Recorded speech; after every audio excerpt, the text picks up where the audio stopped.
Белито ли е това? Да. Паднеш, ще стресираме цяло. Раницата ви падне в пропаста. Просто видях как раницата полита надолу.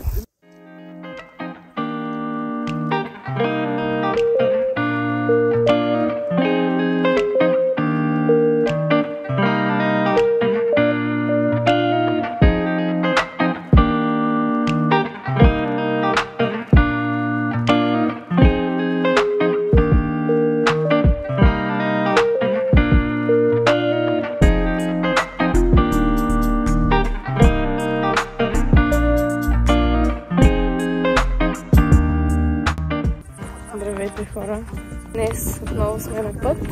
Ще покоряваме Коза стена. Зад мен може да видите паметника на свободата. Тръгнахме в 10:30 от Беклемето. Трябва за 2 часа и половина да сме там. И ще видим какъв е маршрута.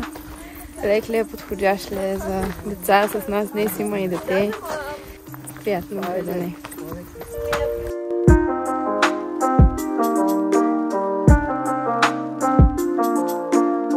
Ето това, което виждате. В дясно е зимната маркировка, а в ляво е едновремешната маркировка като цяло. Хората по нея са се водили. Вече е много трудно може да срещнете такава.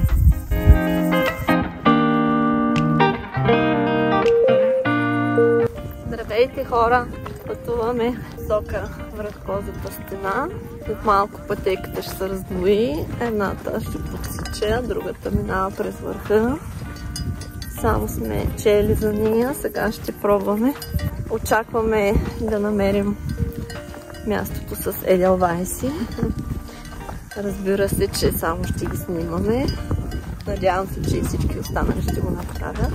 Всъщност Еделвайсите не растат в Стара планина. Те са донесени тук от планинари. Това не е обичайният район, но е нещо особено интересно и екзотично за мястото. Много е красиво, има панорамна гледка във всички посоки. Така че препоръчваме. Маршрутът е лек, подходящ е за деца. За сега е подходящ. В крайна сметка, като мине целият поход, ще ви дам и крайната си оценка.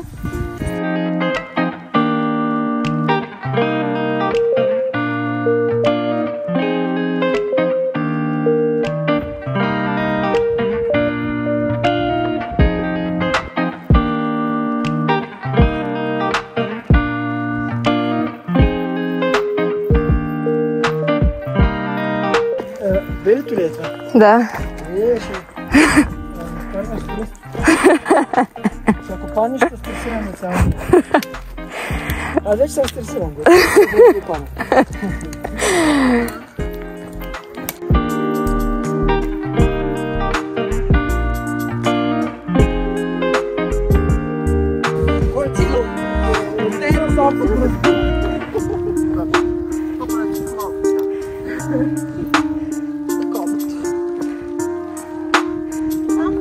И без уважение, окей.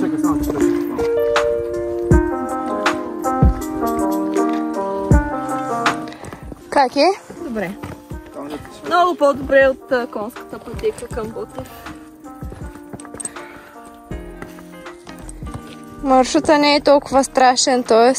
дори за хора с не е толкова стръмно. страх от височини става. Може да чупиш крак, да се спънеш.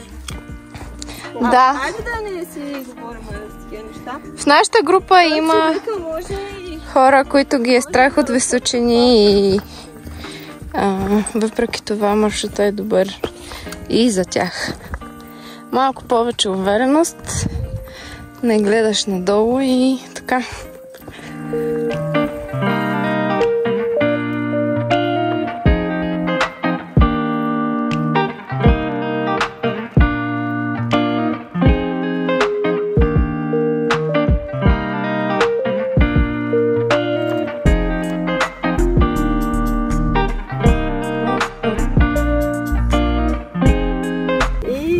само гледам да сляза, защото той назад да се върнеш, не е много лесно. Стигаш някъде, където ни да преминава. Да стигнем на Ехо. Да.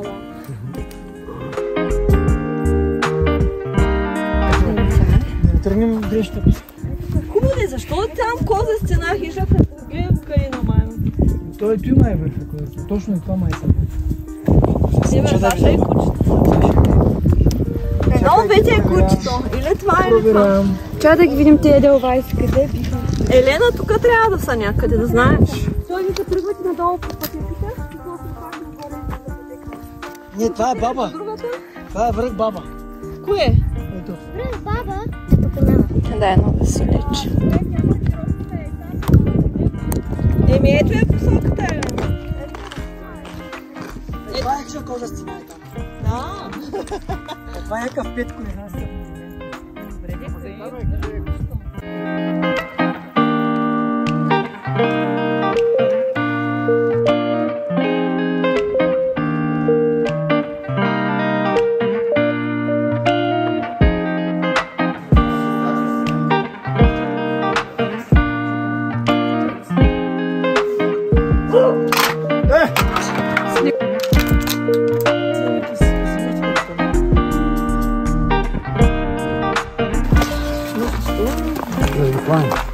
Наистина не чуят назад.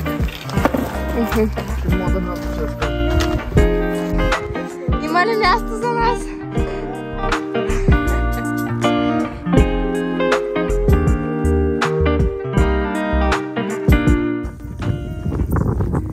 Вече сме наобратно. Хапнахме горе на хижата. Аз си взех пилешка супа. Не е точно пилешка, понеже има и вътре зеленчуци. Предлагат и зеленчукова супа, леща, боб, бира, шоколади. Имаше сок от бъс, аз си взех сок от бъс, но нещо не ми се пиеше и си го пресипах в едно шишенце за после. Та, накратко за маршрута. Тръгнахме 10:30 от Беклемето и бяхме на хижата в 1:30, т.е. 3 часа. Отнемат, за да стигнеш до там. Но 3 часа ние спирахме, почивахме си, не сме си давали толкова много зор да стигнем за някакво време. Така че ако някой има по-бързо темпо, със сигурност ще стигне по-бързо на хижата и обратно. Но маршрутът не е толкова тежък. Ние сме с малко дете, което е на 8 години. И то успява да мине пътя. Маршрута като километри е 7 км и половина в посока. Тоест 15 км отиване и връщане. Съвсем спокойна и приятна разходка може да си направите някой съботен, неделен ден. Схващате, вземате си добри обувки, защото все пак е хлъзгаво и трябва да се внимава, но ако идвате юли-август е горещо. На мен така сега ми е горещо, аз съм с дълги гащи, така че ви препоръчвам да сте с къси потник и задължително намазани със слънцезащита, защото малко изгорях.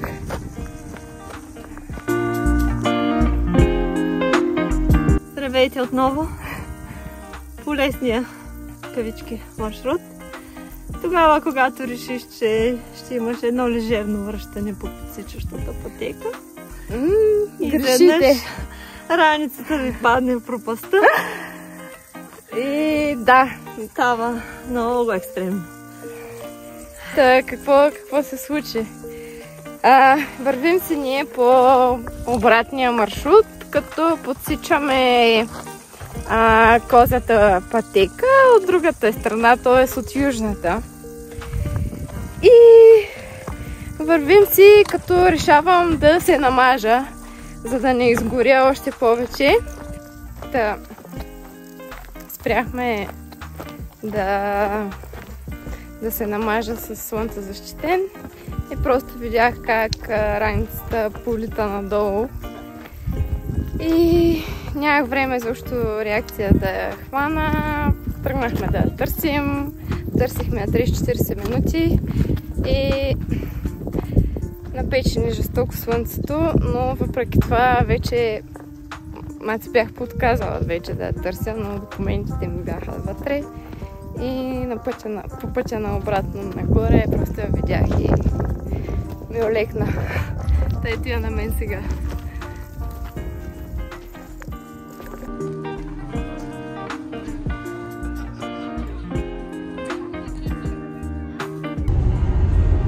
Привет! Да обобщим накратко за днешния ден. Хареса ни, препоръчваме да отидете, ако имате свободно време и сте ентусиасти планинари.